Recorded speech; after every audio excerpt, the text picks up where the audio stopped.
Let's talk about the best writing advice I've ever got. And it's helped me ghostwrite, it's helped me write long form sales copy, it's helped me write tweets, posts, YouTube thumbnails like the one you're gonna watch right now. I've written about anything, right? I've written like 1,000 words a day for like a year and a half. And this is the method that's worked for me the best. So let's get into it. When it comes to writing, people see writing as just a one-time event, but actually see writing as a three-part event. And when you see it that way, you kind of have less pressure when it comes to actually publishing something good. Because it's kind of that thing where you just try something else for the first time, it's something new to you. But then you kind of realize that, man, it's not as easy as it looks on TV. And then you try it and then you're like kind of bummed out because I'm like, writing is deceptively simple. You look at a good piece of writing, you're like, I've written those words. It's just putting them in the right combination, right? Well, no. If you go through this three-step framework, you'll be better. So here's how it goes. Number one is obviously writing. Number two is fuck off.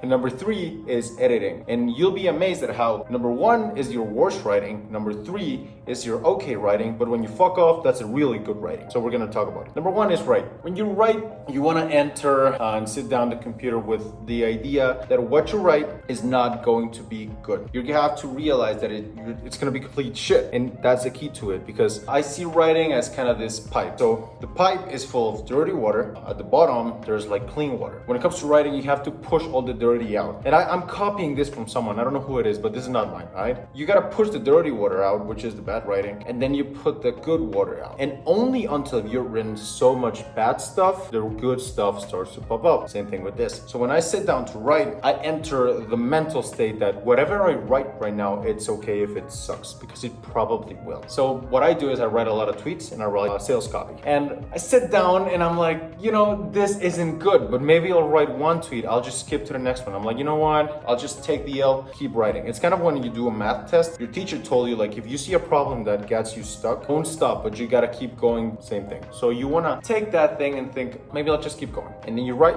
and you don't give a shit if it's good or bad. Just skip it. If there's a typo, you don't go back and edit. If there's something that you could say better, maybe you see there's potential in a sentence, you just kind of draft the idea of it and then you keep going. So that's number one. Number two, fucking off. So this is actually Tarantino writing process. Tarantino does this very well. So what he does is, he'll write the script, and then once he's done writing for like 4 to 5 hours, he'll just put everything there and go do something else. He has a pool. So he'll go to his pool and he'll just float, think, kind of just let the ideas kind of move inside his head. And then he'll just write some ideas that he has, but he won't go and edit it. That's not his work. Maybe he'll think about a new character, maybe he'll think about a new interaction, but he won't actually execute on it. He'll just write it. So once he does that, then he'll go back next day and then he'll edit it, because he understands that fucking off is such a good and an essential part of writing. Some of your best writers, your favorite writer, did some other stuff. Like Hemingway used to hunt. One of my favorite writers, he has so many interests. He does martial arts, he goes and picks up women, he goes to the gym, right? He does a lot of stuff. And then during that time, the ideas that you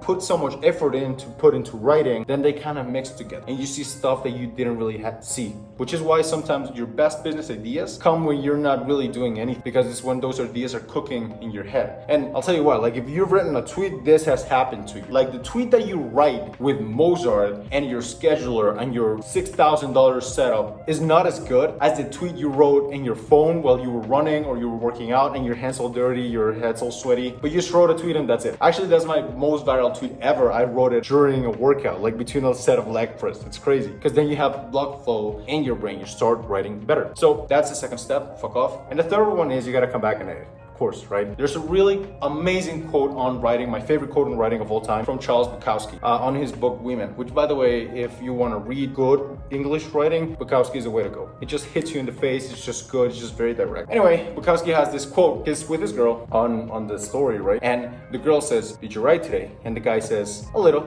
Then the girl says, "Was it good?" And the guy says, "You never know until 18 days later." And that's so good. That's so representative of writing. When you write, you're gonna think, "Man, I'm so good." And when you edit, you're gonna think, "Man, I'm so fucking bad at this." But that's cool, because out of the 2,000 words that you wrote, 500 will be good, but that's okay because you wouldn't have got to those 500 if you didn't do the 1,500 before. So that's my 3-step writing process. And here's a cool tip that Joey at Sidepreneur on Twitter taught me, which is you gotta edit in the mornings and you gotta write in the evenings, because in the evenings you're high creativity but low energy because you just worked out, because you just went for a run. So high creativity, low energy, right? And then you gotta edit when you're high energy but low creativity, which is in the morning. So that kind of feedback loop just keeps me pumping out good content because I'm using my mental states to write.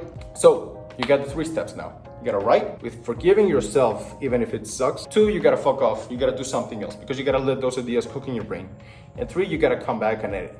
Repeat those 3 things until you see how much better your writing gets. So if you enjoyed this video, I'd appreciate a like and a subscribe. I don't know how do people do this every time without seeming annoying, so I'm just gonna say it. Anyway, smash that like button and subscribe and share with anybody who wants to see something like this. And I'll see you in the next one. Adios, hermanos.